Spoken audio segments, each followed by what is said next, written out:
नमस्कार दोस्तों, कैसे हैं? 2119वें लेख में त्यौहार द्वारा 11वें महीने के 11वें दिन। बहुत ही सुंदर तारीख है ना, 11 तारीख 11 महीना। आप सभी स्नेहीजनों को अवधपुरी भेल भोपाल से जय श्री कृष्ण के साथ जय सोमनाथ। कोई लौटा दे मेरे बीते हुए दिन। आज का विषय है, हमारा मानव मन बहुत ही चंचल, भविष्य में ही विचरण करता रहता है। आज का लेख इसी विचारधारा पर आधारित है। मनुष्य अपनी वास्तविकता में विश्वास न करते हुए दिखावटी जीवन जीना ज़्यादा पसंद करता है। हम सभी सुखी बनने की जगह दूसरों को सुखी हैं यह दिखाने में ज़्यादा विश्वास रखते हैं, फिर वह वास्तविक दुनिया हो या वर्चुअल सोशल मीडिया हो। यह युवा अवस्था में बाल्यावस्था, वृद्धावस्था में युवावस्था पर हम लोग कितने सुखी थे उसका ही गुणगान करते रहते हैं। संक्षेप में कहें तो भूतकाल के सुखों में ही सुख का खजाना ढूंढते रहते हैं। वर्तमान का की खुशी का आनंद हम लेने के प्रयास ही नहीं करते। वर्तमान का आनंद हम भविष्य में जाकर काल्पनिक रूप से ज़रूर आनंद लेते हुए याद जरूर करते हैं, किंतु कितना कटु सत्य है ना, वर्तमान में हम वर्तमान का ही आनंद नहीं ले पाते। भूतकाल में कितने सुखी थे उसी का रटन हम करते रहते हैं। त्यौहार की नज़र में भूतकाल का जो आनंद था वह उस समय की सार्थकता थी, किंतु उस समय भी हम उस वर्तमान का आनंद नहीं ले पाए थे। इसीलिए वर्तमान समय में आनंद लें, किंतु कटु सत्य है ना, भूतकाल के सागर में हम डुबकी लगाते हुए स्वप्न लोक में ही विचरण करते रहते हैं। कल्पना के लोक में विचरण करते हुए हम सभी की इच्छा होती है पुनः बीता हुआ समय आ जाए। बचपन का वह गाड़ी घुमाने वाला दृश्य, जब माता हमें देखकर हर्षित होती होगी, गाड़ी घुमाने के लिए नहीं, माता के उस चेहरे पर देखने के लिए। मैं पुनः स्कूल जाना चाहता हूँ, विद्यार्थी बनने के लिए नहीं, मेरे स्कूल के मित्रों से मिलने का आनंद लेने के लिए। मैं पुनः कॉलेज में जाना चाहता हूँ, कोई आंदोलन या रैली करने के लिए नहीं, और तो और वो शिक्षा ग्रहण करने के लिए भी नहीं। जो शिक्षा मिली थी उसको पुनः समझने समझाने की अभिलाषा चाहता हूँ। मैं फिर भी नौकरी करना चाहता हूँ, अपनी पद गरिमा या फिर वेतन बढ़ाने के लिए नहीं, उस वक्त प्रथम वेतन के रूप में प्राप्त प्रथम चेक का आनंद लेना चाहता हूँ। मैं फिर से बाल्यावस्था में जाना चाहता हूँ, जीना चाहता हूँ, बचपन के खेल खेलने नहीं, समझदारी के साथ बाल्यावस्था को जीने का आनंद प्राप्त करना चाहता हूँ।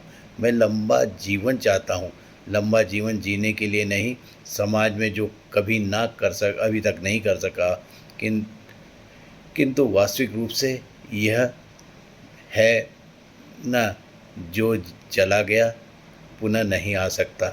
मात्र शेष जीवन जो बचा है, ससम्मान का एहसास कर सकूं, उसका महत्व समझ सकूं, इसलिए काल्पनिक रूप से नहीं, वर्तमान को वर्तमान में जीने का प्रयास करने हेतु शेष जीवन को आदर्श जीवन के रूप में जीना चाहता हूं। मोबाइल के व्यस्त आज का जीवन, ट्रेन या बस के सफ़र करते समय खिड़की से बैठ के जिद वाली बातें पुरानी हो गई हैं। नज़र के सामने से गुजरते दृश्य का आनंद, जैसे प्रकृति, प्राणी, पक्षु पक्षी, आवाज़, जनजीवन के दृश्य, तरह तरह के चेहरे, मस्त हवाओं के स्पर्श करते हुए शरीर को, बरसात की ऋतु के बौछारों का आनंद, आकाश में उदय सूर्य चंद्रमा तारों को देखने का आनंद।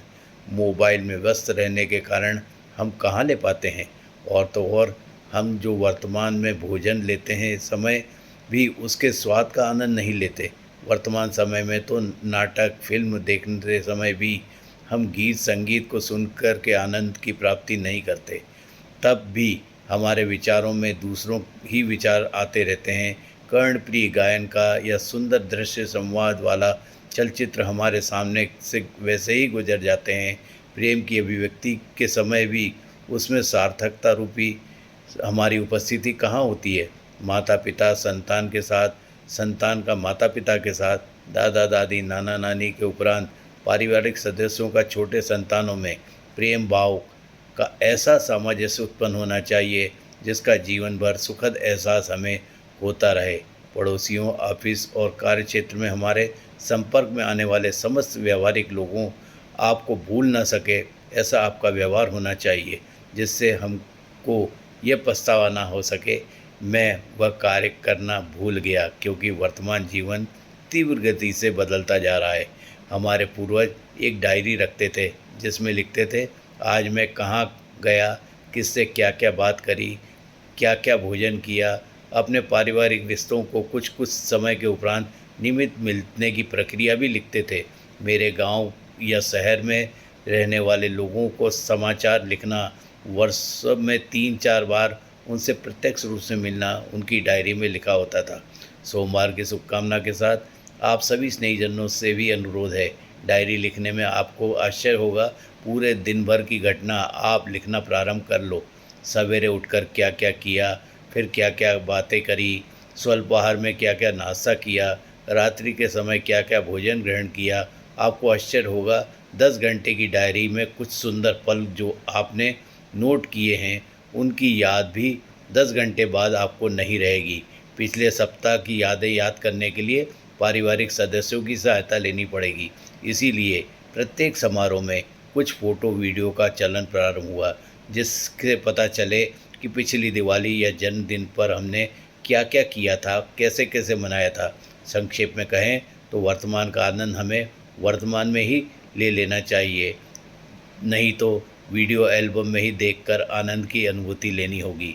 आप सभी स्नेहीजनों को यादों की अनुभूति के साथ नमन, वंदन, अभिनंदन एवं जय सोमनाथ के उपरांत नमस्कार।